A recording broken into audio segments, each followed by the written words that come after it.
Timbco 415.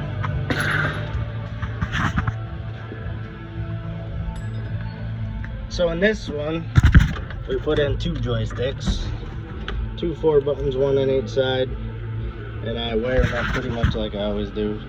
So in and out, tilt up and down, grapple arms open and close, rotate right and left. Now in this one, I picked power up right off the key switch. There's a ground lug right here, right down in here, where I got ground right inside the cab. Mounted my diode tree there. You had to bring your wires in back through there.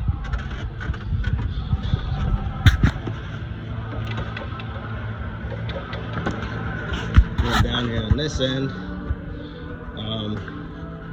We put in electrical box, and then we only use 3 tubes. So pressure, return, case ring.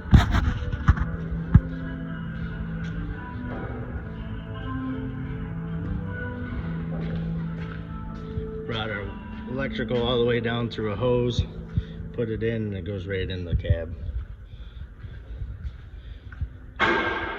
We were on the bottom valve there with the 2 big hoses hooked to it, and then the pilot valves that they already had in here were right here. So, and then the case drain come into here, which was like a manifold that went up the tank. So pretty easy.